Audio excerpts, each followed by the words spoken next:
বিশ্বনবী মুস্তাফা জোরে বলে, জোরে হবে না সুবহান তো বিদ্যার নারে তকবীর।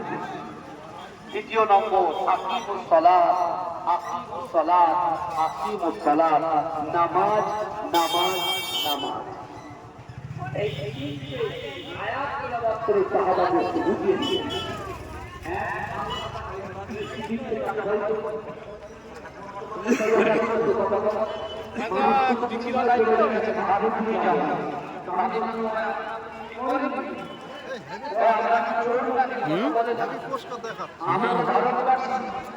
আমরা বাংলাদেশি আমরা হচ্ছি ভারতবর্ষের মানুষ। কারণ এই ভারতবর্ষের জমিনে জাতি ধর্ম ধর্ম নির্বিশেষে একত্রিতভাবে আমরা সকলেই গণতন্ত্রভাবে বসবাস করি। কিন্তু আমার ভাইরা যদি কোনো ব্যক্তি কোনো পথকে যদি চক্রান্ত করে পাঠানোর চক্রান্ত করে, আমি আপনাদের পিলাও লাভ হয়ে গেলাম বিশ্বাস করেন দুনিয়ার কোনো মানুষের কাছে আমরা মতামত করি না।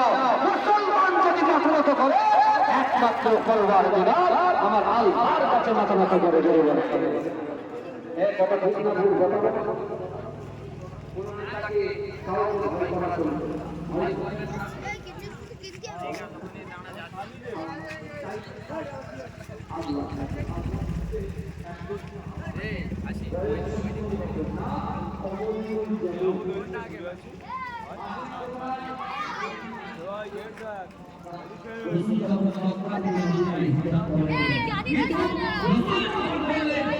আল্লাহকে ভয় করো, রাসূলকে মহব্বত করো, নামাজের পানিতে বসে তোমাদের অন্তরের কথা, মনের কথা, ইচ্ছার কথা, আকাঙ্ক্ষার কথা, উদ্দেশ্যের কথা, নিয়তের কথা তোমরা যদি আল্লাহর সঙ্গে শেয়ার করতে পারো, আল্লাহ তোমাদের অসম্ভবকে সম্ভব করে দেবে। জোরে বলে।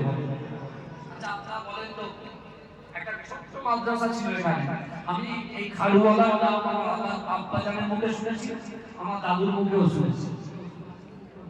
আমি প্রথম আসলাম এখানে। আপনি বলুন তো, এই মাদ্রাসা যারা পরিচালনা করছেন, মাদ্রাসার মুদাররিস যারা আছেন, তারা যদি অক্লান্ত পরিশ্রম না করত, তারা যদি দেখভাল না করতো, আর আপনারা যদি দান না করতেন, এত বড় প্রতিষ্ঠান হতো? কত বলে হতো? কত বলে? বুখারী শরীফের সেই হাদিস, চারটে জিনিস আল্লাহর কাছে সাক্ষ্য দেবে। এই যে মাদ্রাসা একটা ইট দিয়েছে, যে মাদ্রাসা একটা ইট বয়ে দিয়েছে, যে মাদ্রাসা নিয়ে ভালো চিন্তা ভাবনা করে, তারা যখন যে মাটির উপরে ঘুরে ঘুরে বেড়ায়, এই মাটি কিন্তু তার পক্ষে আল্লাহর কাছে সাক্ষ্য দেবে। জোরে বলে। এই জন্য বলবেন না সুবহানাল্লাহ? ভালো করে বলে। তাহলে আপনার কাল কিয়ামতের মাঠে, কাল হাসরের মাঠে কেউ যখন থাকবে না,